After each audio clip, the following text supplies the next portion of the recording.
Hello friends, आप सभी का मेरे YouTube channel go through fine art में स्वागत है। फ्रेंड्स, जो हमारे चैनल को पहली बार विजिट कर रहे हैं वो प्लीज़ सब्सक्राइब कर लें और साथ ही साथ बेल आइकन को प्रेस कर लें ताकि कला से रिलेटेड जो भी वीडियो मैं बनाऊं वो आप लोग को पहुंच जाए और सबसे पहले पहुंचे वीडियो। इसके लिए आप सब्सक्राइब करने के बाद बेल आइकन को भी प्रेस कर लें। और ये सारे चीज़ वीडियो में बनाई हूँ कि कैसे प्रश्न आते हैं, कौन से चीज़ याद करना है जिससे आपके 10 नंबर कंफर्म हो जाएंगे। कला के कुछ ऐसे प्रश्न हैं जो अनएक्सपेक्टेड होते हुए भी बहुत बहुत इंपॉर्टेंट हैं। एनएमईएस डीसीसीबी के लिए क्या क्या आपको पढ़ना चाहिए, ललित कला के लिए कौन सा बुक खरीदना चाहिए, ये सारे वीडियो मेरे चैनल पे अवेलेबल है। अगर आपने वॉच नहीं किए हैं तो वॉच कर लें। और आज हम आप लोग के साथ कुछ ऑब्जेक्टिव क्वेश्चंस लाए हैं, तो आइए बिना देरी किए हुए आज का सेशन स्टार्ट करते हैं।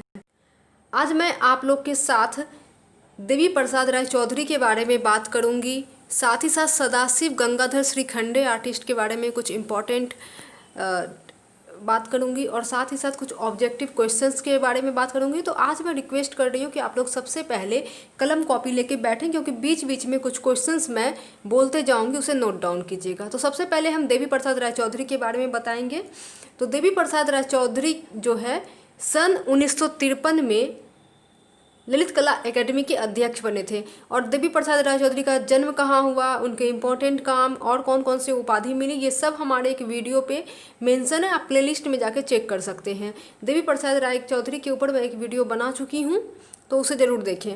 इसलिए मैं यहाँ पे उनका जन्म कहाँ हुआ है, बॉर्न कब हुए हैं, ये सब ऐड नहीं की हूँ। नेक्स्ट है देवी प्रसाद कहाँ से प्रेरित थे, कहाँ से इंस्पायर्ड थे, तो अवनींद्रनाथ टैगोर से।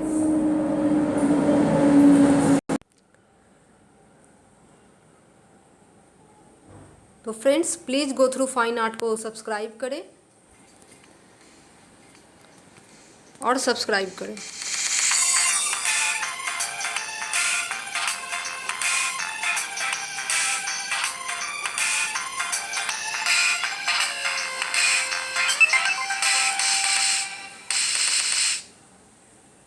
हेलो फ्रेंड्स, आप सभी। तो देवी प्रसाद राय चौधरी ने अवनींद्रनाथ की शैली से प्रभावित होकर कई चित्रों को चित्रित किए। तो यहाँ से एक क्वेश्चन बनता है कि अगर पूछे कि देवी प्रसाद कहाँ से प्रभावित थे, तो देवी प्रसाद राय चौधरी अवनींद्रनाथ की शैली से प्रभावित थे और कई सारे चित्रित किए, जिनमें से इम्पॉर्टेंट जो काम है जो कि वो अवनींद्रनाथ से इंस्पायर होकर बनाए थे, उनके नाम है तूफान के बाद, लेप्चा गर्ल जो कि जल रंग है, पूल ये भी जल रंग है, दुर्गा पूजा यात्रा, पुजारिन जो कि ऑयल कलर में है, और मूर्ति शिल्प में उनकी उत्कृष्ट मूर्तियाँ हैं। श्रम की विजय जो कि सभी जानते हैं, इसे इंग्लिश में हम ट्रायम्फ ऑफ लेबर के नाम से जानते हैं, ट्रायम्फ ऑफ लेबर के नाम से जानते हैं इंग्लिश में, और हिंदी में श्रम की विजय जो कि स्कल्पचर है, जो कि बहुत ही इंपॉर्टेंट स्कल्पचर है और सारे एग्जाम में पूछे जाते हैं। अब हम यहाँ पे बात करेंगे सदाशिव गंगाधर श्रीखंडे के बाद। तो इनका सदाशिव गंगाधर श्रीखंडे का जन्म मध्य प्रदेश के दामोह में 1934 में हुआ और इनकी कला यात्रा की शुरुआत एक चित्रकार के रूप में हुई थी। मतलब कि सदाशिव श्री गंगाधर श्रीखंडे की जो यात्रा शुरू हुई थी वो चित्रकार यानी कि पेंटर के रूप में, बट हालांकि आज वे मूलतः मूर्तिकार के रूप में प्रतिष्ठित है। दैट मीन्स कि वो हैं एक पेंटर, बट उनको जाना जाता है स्कल्पचर के रूप में, तो याद रखिएगा। नेक्स्ट है दक्कन के अंश तीले प्रदर्शित करते हैं। तो दक्कन के अंश तीले प्रदर्शित करते हैं नवपाषाण युग के मवेशी रखने वालों की बस्ती के अवशेष। फ्रेंड्स, इसके साथ मैं आज आप लोग को एक क्वेश्चंस दे रही हूँ। वो क्वेश्चंस है कि एम.एफ. हुसैन बताना है आप लोग को कि एम.एफ. हुसैन का बॉर्न कहाँ हुआ और साथ ही साथ कौन से जगह में हुआ। जैसे मान लीजिए अगर फॉर एग्जांपल उनका जन्म मद्रास में हुआ, तो मद्रास के कौन से जगह में हुआ है ये बताना है और कब हुआ है। तो इनका जन्म कब हुआ है, कहाँ हुआ है और किस प्लेस में हुआ है, तीनों चीज़ आप लोग को बताना है। और लास्ट टाइम मैं आप लोग से पूछी थी कि केव नंबर 30, केव नंबर 32 और केव नंबर 33 के बारे में बताने के लिए। एलोरा का केव नंबर 30, एलोरा का केव नंबर 32 और एलोरा का केव नंबर 33 जो कि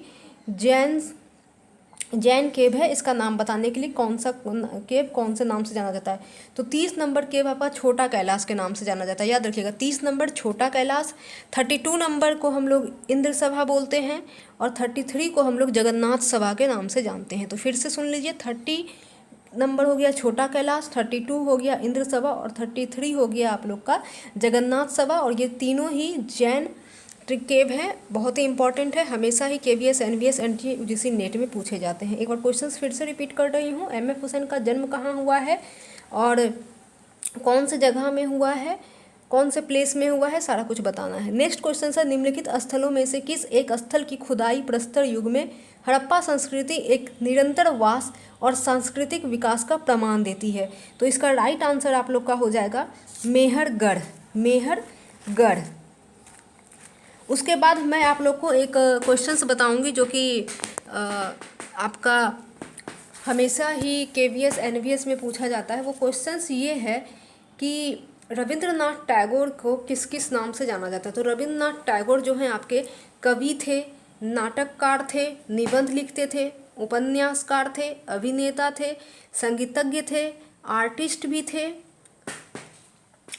तो कितने सारे चीज़ में इनको विख्यातियाँ मिली है। और साथ ही साथ इनको देश का सबसे बड़ा पुरस्कार जो कि गीतांजलि मिला था, वो कब मिला था? गीतांजलि पुरस्कार 1913 में मिला था।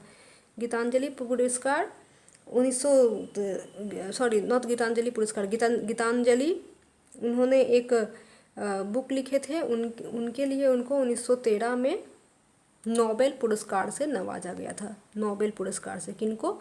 रविन्द्रनाथ टैगोर को। नेक्स्ट क्वेश्चन है, निम्नलिखित में से कौन सा एक हड़प्पा स्थल हिंदू कुश के उत्तर में स्थित है? तो इसका राइट हो जाएगा, राइट आंसर है आप लोग का मेहरगढ़, मेहरगढ़। अब हम बात करते हैं, आप लोग के को कुछ इम्पोर्टेंट क्वेश्चंस बता रहे हैं, जैसे कि लंकेश्वर मंदिर की दीवार पर नरसिंह अवतार का चित्रण है। लंकेश्वर टेम्पल है, लंकेश्वर टेम्पल है और इनके दीवार पर नरसिंह अवतार की मूर्तियाँ चित्रित हैं। और भी एक इम्पॉर्टेंट क्वेश्चंस बता रही हूँ कि गुहा संख्या 16 दैट मीन्स कि केव नंबर 16 जो कि कैलाश के बारे में हम बात कर रहे हैं, कैलाश का केव नंबर 16 के ऊपरी भाग में सुंदर मंदिर बना है। ठीक है। नेक्स्ट क्वेश्चन है, मिट्टानी संस्कृति की धार्मिक आस्था निम्न में से कौन से वैदिक देवता विद्यमान थे? तो इंद्र, वरुण, मित्र और नासती, ये चारों होगा। और आज का इम्पोर्टेंट क्वेश्चन है कि गुप्त काल भारत के इतिहास का स्वर्ण युग जाना जाता है। गुप्ता पीरियड जो है, गुप्ता पीरियड वो भारत के इतिहास का स्वर्ण युग जाना जाता है। दूसरा क्वेश्चन है कि सारनाथ स्तंभ कौन से पत्थर के बने हैं? तो सारनाथ स्तंभ चुनार पत्थर के यानी कि सैंड स्टोन के बने हैं, सैंड स्टोन के बने हैं। बहुत ही इंपॉर्टेंट क्वेश्चंस हैं। और हम तिरंगे की बात कर रहे थे, तो तिरंगे की सबसे इम्पॉर्टेंट क्वेश्चन है कि भारत के तिरंगे झंडे की लंबाई व चौड़ाई बताना है, लेंथ और विथ बताना है, जो कि हमेशा पूछे जाते हैं केवीएस और एनबीएस में। और साथ ही साथ डीएसएसबी में भी ये क्वेश्चन पूछा गया है। तो इसका होगा लंबाई 3 और विथ 2। तो इनका अनुपात भी अगर पूछा जाए कि भारत के तिरंगे झंडे की अनुपात क्या है, तो 3:2 इनका अनुपात है। साथ ही साथ हमारे राष्ट्रीय ध्वज के बीच में बने जो चक्र होते हैं उसमें कितनी तीलियां हैं? तो उसमें 24 तीलियां हैं, 24 तीलियां हैं। उसके बाद नेक्स्ट क्वेश्चन से झंडा से कि हमारा राष्ट्रीय ध्वज सबसे पहली बार कब फहराया गया था? तो सबसे पहली बार हमारा राष्ट्रीय ध्वज 3 अगस्त 1906 को पारसी बागान कलकत्ता में फहराया गया था। नेक्स्ट क्वेश्चन है तिरंगा झंडा किसकी देन थी? तो तिरंगा झंडा महात्मा गांधी की देन थी। बहुत इंपॉर्टेंट क्वेश्चन है, इसमें से एक क्वेश्चन पक्का आपको केवीएस एनवीएस डीएसएसबी में पूछा जाएगा, तिरंगा से लेके फ्लैग से। फिर तिरंगे की को राष्ट्रीय ध्वज के रूप में भारतीय संविधान सभा ने कब स्वीकार किया था? यानी कि इंडियन कॉन्स्टिट्यूशंस उसे कब स्वीकार किए थे राष्ट्रीय ध्वज को? तो 22 जुलाई 1947 को, 22 जुलाई 1947 को राष्ट्रीय ध्वज को भारतीय संविधान ने स्वीकार किया था। तो ये कुछ इंपॉर्टेंट क्वेश्चंस आप लोग के साथ लाई हूँ। और भी मैं तिरंगा से बहुत इंपॉर्टेंट क्वेश्चंस लेके आऊँगी, जैसे जनगणना मना हो गया, ये सब से लेके आऊँगी, क्योंकि ये सब क्वेश्चंस एक ना एक क्वेश्चन DSSB KVS NVS में पूछे जाते हैं। तो आज का वीडियो आशा करती हूँ कि अच्छा लगा होगा।